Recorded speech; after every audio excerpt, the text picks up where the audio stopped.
오늘 은혜 받으실 말씀은 데살로니가전서 5장 16절에서 18절까지의 말씀입니다. 데살로니가전서 5장 16절에서 18절까지 말씀을 다 같이 봉독하겠습니다. 항상 기뻐하라, 쉬지 말고 기도하라, 범사에 감사하라. 이것이 그리스도 예수 안에서 너희를 향하신 하나님의 뜻이니라. 아멘. 항상 기도하고 낙심치 말라는 제목으로 은혜를 나누겠습니다.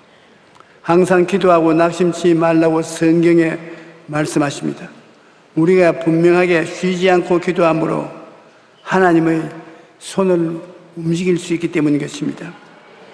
우리들 삶의 배후에 하나님이 섭리하셔서 개인, 가정, 생활, 자녀, 사업, 국가 모두 다 눈에 안 보이는 손길이 그들의 마음으로 작정한 일에 따라 간섭해 오는 것입니다. 그러므로 사람이 마음으로 자기 길을 계획할지라도 그 발걸음을 옮기는 이는 하나님이십니다. 오늘 제가 여러분 앞에서 설교하지만은 저 뒤에 감동을 주시고 말씀을 이끄시는 분은 성령 하나님이신 것입니다. 성령 하나님이 그렇게 하지 아니하시면 아무것도 할 수 없습니다. 그러므로 이엠 바운 자는 오직 주님만이 산을 옮기실 수 있다. 그러나 우리는 믿음과 기도를 통해서 주님의 손을 움직일 수가 있다. 주님이 산을 움직이시지만은 우리 기도는 주님의 손을 움직일 수 있다는 것입니다. 성경을 보면 여호수아가 전쟁할 때 모세가 산꼭대기에 서서 여호수아 싸우는 장면을 아래로 바라보고 있으면 전쟁에 이겼습니다. 그러나 팔이 아파서 발을 내려놓으니까 이스라엘 백성이 졌습니다. 그래서 나중에 아론과 훌이 양쪽에 한 팔씩 들고서 전쟁이 끝날 때까지 기다리니까 전쟁이 완성했습니다. 이것은 사람의 힘만으로 일이 이루어지지 않는다는 것을 분명히 보여주는 것입니다. 어떤 도시에 불쌍한 과부가 재판 가는 게 자기 억울하고 원통한 사정을 갚아달라고 단언을 했습니다.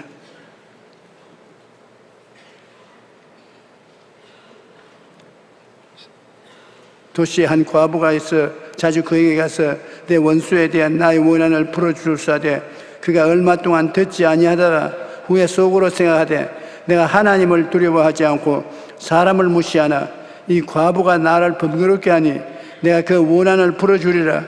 그렇지 않으면 늘 와서 나를 괴롭히리라. 기도의 비결 중에 하나가 꼭 자기가 억울한 누명을 덮어쓰고 고통을 당하니까 그게 원한을 갚아달라는 것은 배우의 의미도 있겠지만은 괴롭힐 정도로 꾸준히 가고 또 가고 나중에 견딜 수 없어서 응답을 해준다는 말씀을 주님께서 하셨습니다. 친구가 밤에 여행을 하다가 왔는데 먹을 것이 없어 이웃집은 다 잠을 자고 있는데 그러나 실례를 무릅쓰고 문을 두드리면서 누구냐? 내 친구가 밤에 여행하다가 우리 집에 왔었는데 먹을 것이 없어. 먹을 것을 안 주면 배가 고파서 이 밤을 못 세울 것인데 떡을 좀 빌려달라고. 아이 여보시오, 지금 밤중에 다 자녀들 다 들어와서 잠을 자는데 떡을 달라고 술 하나를 피우면 어떻게 합니까? 내일 아침에 오십시오. 내일 아침 너무 늦습니다. 좀 수고해 주십시오. 못 들은 채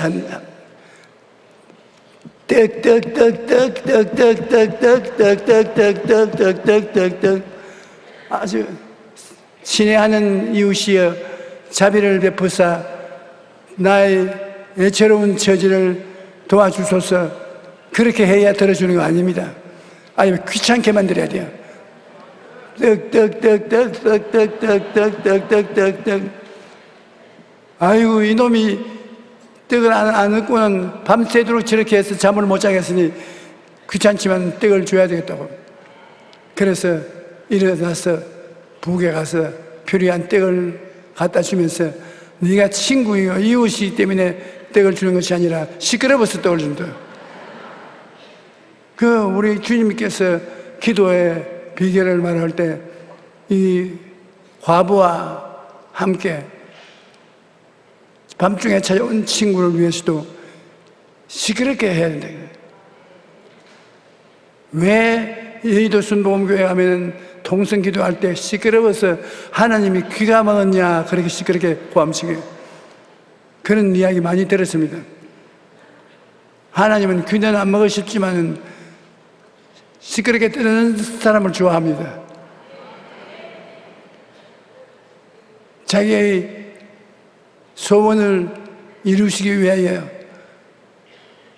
목숨을 다 바쳐서 애를 쓸 때 그 진정한 마음을 보고 하나님이 갚아주는 것입니다. 주께서 또 이르시되 불의한 재판관의 말한 것을 들으라. 하물며 하나님께서 그 밤낮 부르짖는 택하신 자들의 원한을 풀어주지 아니하시겠느냐? 그들에게 오래 참으시겠느냐? 내가 너에게 이르노니 속히 그 원한을 풀어주시리라. 그러나 인자가 올 때 세상에서 믿음을 보겠느냐 하시니라. 점점 세상이 각박하게 되어서 믿음을 가지고 인내하는 사람이 별로 없겠다는 것입니다. 너희가 악한 자라도 좋은 것으로 자식에게 줄 줄 알거든. 하물며 계신 너희 아버지께서 구하는 자에게 좋은 것으로 주지 않겠느냐.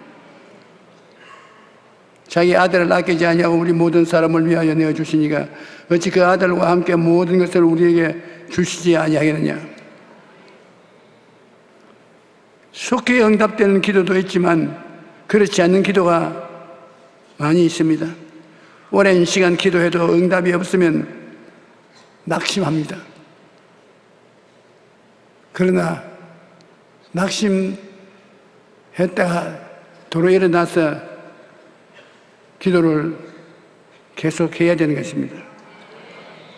왜냐하면 기도에는 기다림이 필요한 겁니다. 기도는 산모가 아기를 낳는 것과 같습니다. 아기를 만나는 기쁨을 얻으려면 10달 동안 뱃속에 발길로 차고 뒹굴고 하는 장난을 하는데 태에서 노는 애를 쓰다듬어주고 참으면서도 빨리 나오라고 고함치지 않습니다. 그가 10달 달수가 차면 나오니까 기다려야 되는 거죠. 우리가 기도 응답받는 것도 우리 마음에 잉태하는 것입니다. 제가 소원하는 바를 이루어지는 모습을 마음에 꿈꾸어서 기다리는 시간이 기도로서 기다려야 되는 것입니다. 그 다음에 그 기다린다는 해산의 수고를 통해서 응답의 기쁨이 다가오는 것입니다. 아브라함도 하나님이 약속하신 아들을 얻기까지 25년을 기도했습니다. 그래서 응답을 받았습니다. 요셉도 하나님이 주신 꿈을 이루기 위해 오랜 시간을 기다렸습니다. 모세도 출애굽의 지도자가 되기까지 40년 동안 양을 쳤고, 다윗도 이스라엘의 왕이 되기까지 10년간 광야에서 지냈습니다. 하지만 그 힘든 시간을 하나님을 바라보고 기도하면서 견뎌냈을 때 마침내 꿈이 이루어지는 것입니다. 야고보서 1장 4절에 인내를 온전히 이루라. 이는 너희로 온전하고 구비하여 조금도 부족함이 없게 하려 함이라 말씀하십니다. 기다림의 시간은 헛된 것이 아닙니다. 그 시간을 통해 하나님께서 우리를 부족함이 없도록 다듬으시는 것입니다. 여러 가지 종류의 시련이 다가오는데 이 세상 살아갈 동안에 그 시련을 우리가 알고 참아야 되는 것입니다. 욥기 5장 7절에 한번 따라 읽어봐 주십시오. 사람은 고생을 위하여 났으니 불꽃이 위로 날아가는 것 같으니라. 사람은 고생 없는 사람 없습니다. 지위, 명예, 권세, 돈 이런 것이 있다고 해서 고생이 안 다르는 것이 아닙니다. 일생을 사는 동안에 고생이 다 따르는 것입니다. 제가 전 세계를 걸쳐서 목회에 크게 성공한 목사님들, 자기 당대 10,000명 이상의 교인을 모아서 목회한 주의 종들을 보니까 편안하게 죽은 사람이 거의 없어요. 꼭 고생이 있다는 것입니다. 하나님의 위대한 종 바울은 주의 사업을 하러 지중해를 배를 타고 왔다 갔다 하는데 폭풍우도 당하고 풍랑을 피해서 모닥불을 피워놓으니 불에서 독사가 나와서 물었습니다. 그게 동리에 이질병이 걸린 사람이 많이 있는데 그 사람들 다 고치고 돌보았습니다. 하나님 사업한다고 해서 편안한 사업을 한 목사는 별로 없습니다. 저희 세대가 지나가고 우리 이영훈 목사님 세대가 지나가고 난 다음에 여의도 순복음교회를 인수해서 목회하는 사람 고생문이 환합니다. 하나님 사업이니까 하지. 자기 명예를 위해서 하는 사람은 어리석은 사람이 그렇습니다.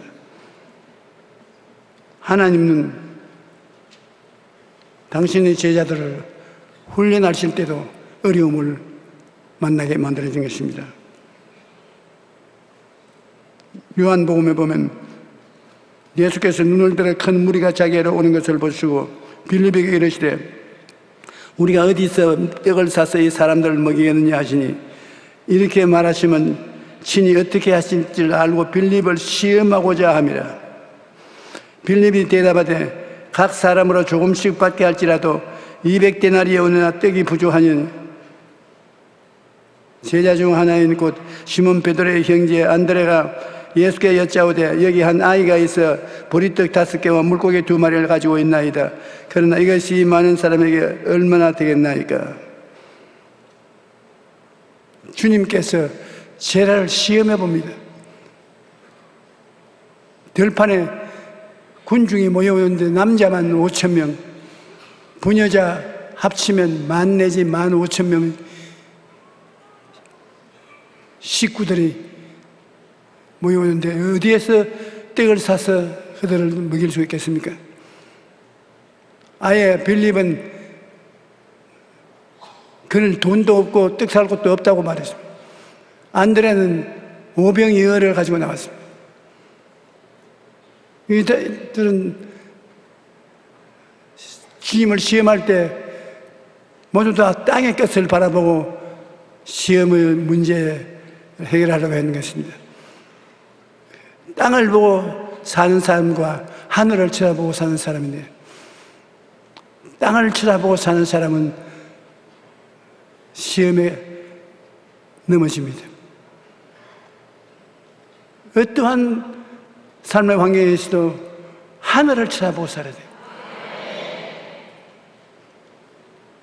그러면 하나님 섭리를 따라 하나님의 기적이 일어나고 하나님의 섭리가 나타나는 것이지, 하늘을 쳐다보지 않고 땅만 쳐다보면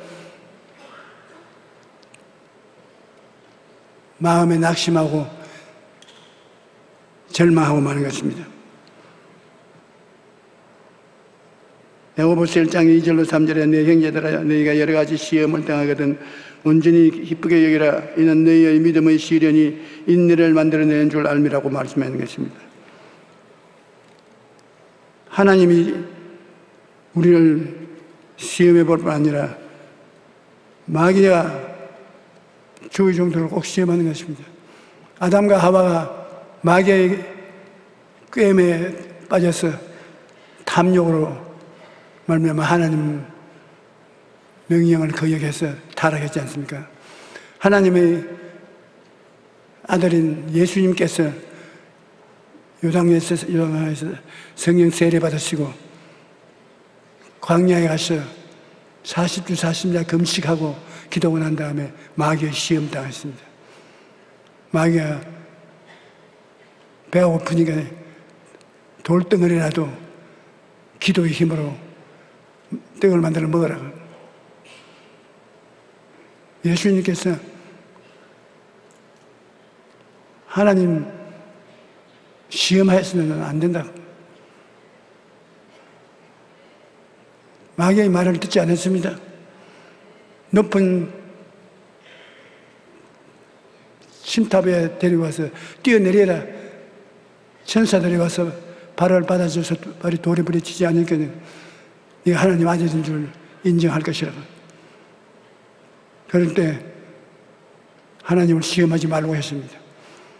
높은 산에 올라가서 천하만국을 보이고 자기가 절하면 부귀영화 공명을 천하에 있는 걸 다 주겠다고 말했는데 하나님 시험하지 말라고 단호하게 거부하고 시험에 떨어지지 아니했습니다. 우리가 이 세상에 사는 동안에 꼭 하나님도 시험해보고 마귀도 와서 시험해보는데 우리가 그 나라와 그 일을 먼저 구하고 하나님을 사랑하고 하나님을 쳐다보고 살면은 어떠한 시험이 와도 이길 수가 있는 것입니다.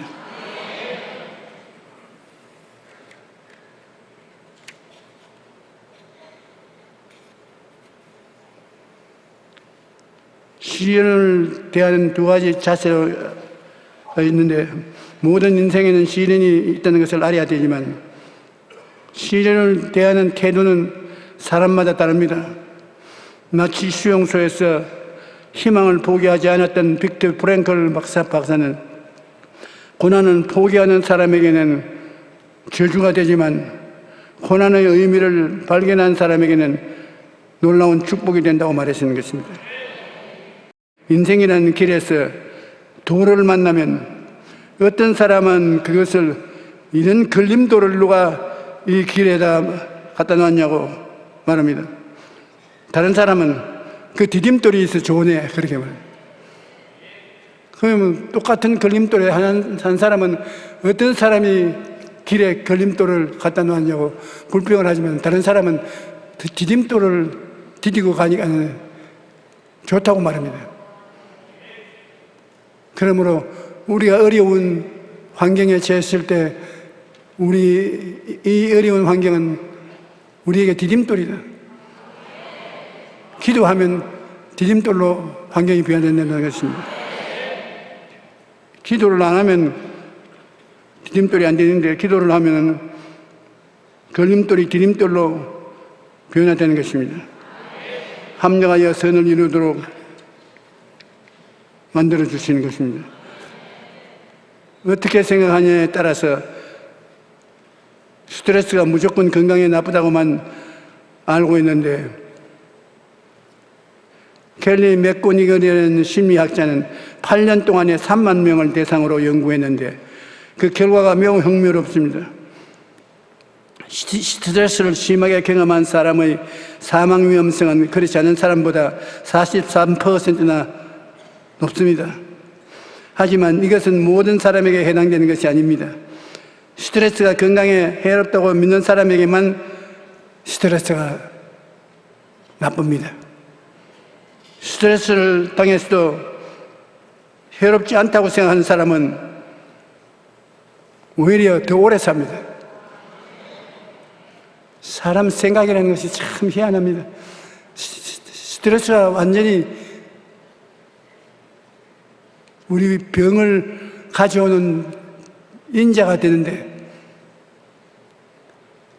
그렇게 생각하는 사람이 스트레스 때문에 병들어서 죽지, 스트레스가 다가오다 이건 우리에게 훈련하여 힘있게 만들어준다고 긍정적으로 생각하면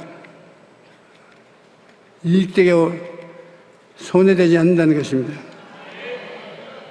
살면서 스트레스를 받는 상황을 완전히 피할 수는 없습니다. 하지만 스트레스를 어떻게 생각하느냐에 따라 우리 몸에 미치는 결과가 달라지는 것입니다. 한번 따라 말씀하십니다. 스트레스가 와도 하나님이 계시면 문제없다. 그러면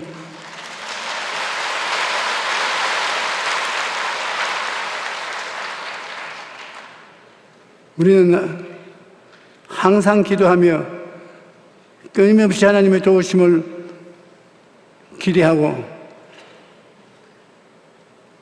하나님께 수고하고 무거운 짐을 맡기고 살면 하나님의 도움을 받을 수가 있는 것입니다. 낙심하고 좌절하고 절망해서는 안 되는 것입니다. 내가 사망의 엄침한 골짜기로 다닐지라도 해를 두려워하지 아니할 것은 주께서 나와 함께 하심이라. 저희 지팡이와 막대기가 나를 안위하시나이다. 우리가 선을 행하되 낙심하지 말지니 포기하지 아니하면 때가 이름에 거두리라고 말씀한 것입니다. 하나님께서 허락하시는 시련은 우리의 유익을 위한 것입니다. 역사학자 아놀드 토인비는 인간의 문명은 평안함이 아니라 고난과 역경의 결과라고 말했습니다. 인류의 역사를 보면 기후가 따뜻하고 전쟁도 없고 평온한 지역에 사는 민족들이 아니라 불리한 자연환경에서 사는 민족이 위대한 문명을 이루었습니다. 국가나 민족뿐 아니라 개인도 마찬가지입니다. 평안한 환경이 아니라 고난과 시련을 이기고 극복하는 과정을 통해 하나님이 도와주셔서 발전하고 향상하는 삶을 이루어갈 수가 있는 것입니다. 하나님이 없다고 주장하는 무신론자가 있는가 하면 하나님의 존재를 인정하면서도 하나님께 무관심한 사람들도 있습니다. 하지만 우리는 하나님의 자녀로서 기도를 통해 하나님과 함께 살아갑니다. 기도의 손을 들 때 하나님께서 우리에게 이렇게 말씀하시는 것입니다. 두려워 말라, 내가 너와 함께함이라. 놀라지 말라, 나는 내 하나님이 됨이라. 내가 너를 굳세게 하리라. 참으로 너를 도와주리라. 참으로 나의 의로운 오른손으로 너를 붙들으리라. 우리 예수 믿는 사람이 마음에 즐거움을 갖고 살아야지. 마음의 즐거움은 양약이라도 심령의 근심은 뼈를 마르게 한다고 말했으는 것입니다. 염려와 근심은 우리의 몸과 마음을 다 병들게 합니다. 한겨울의 추위에 한여름의 더위를 견디며 벼락을 맞아도 죽지 않고 수백 년 버틴 나무라 할지라도 작은 해충이 갉아먹으면 낙낙장송이 죽어서 쓰러집니다. 우리의 삶도 이런 벌레가 있는데 그 벌레가 뭐냐? 염려와 근심입니다. 다른 사람 눈에는 안 보이는 염려와 근심이 우리 심령을 갉아먹으면 우리는 거꾸로 죽어가는 것입니다. 염려와 근심을 어떻게 할 것입니까? 염려와 근심을 처리하는 가장 좋은 방법은 하나님께 맡기는 것입니다. 어떻게 맡기는가? 기도로 맡기는 것입니다. 아무것도 염려하지 말고 다만 모든 일에 기도와 간구로 너희 구할 것을 감사함으로 하나님께 아뢰라. 그러면 모든 지각에 뛰어난 하나님의 평강이 그리스도 예수 안에서 나의 마음과 생각을 지키시리라. 너희 염려를 다 주께 맡겨라. 이는 그가 너희를 돌보심이라. 기도로서 염려를 하나님께 맡기면 하나님께서 우리를 돌보셔서 우리의 손을 잡고 함께 인생을 살아가게 되는 것입니다. 우리 마음의 세계가 참 희한합니다. 마귀가 지옥의 부정적인 생각을 연기처럼 채우면 마음이 죽을 것 같고 불행하고 불안하고 좌절하고 절망합니다. 오직 예수 우리도 십자가 밑에 나와서 보혈을 바라보고 믿으면 예수님의 피가 우리를 씻어주고 마귀를 쫓아내주고 우리에게 행복과 희망을 주는 것입니다. 큰 시련을 당해도 내 인생은 이제 끝났다고 말하면 안 됩니다.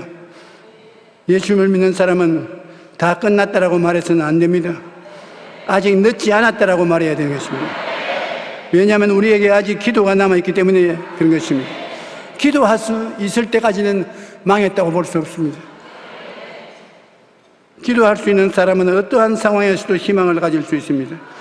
기도하면 하나님께서 문제를 해결하시고 살 길을 열어주십니다. 하나님께서는 우리에게 아직 늦지 않았다고 말씀하십니다. 그러므로 이 말씀을 붙잡고 용감하게 일어나서 기도하고 나가야 될 것입니다.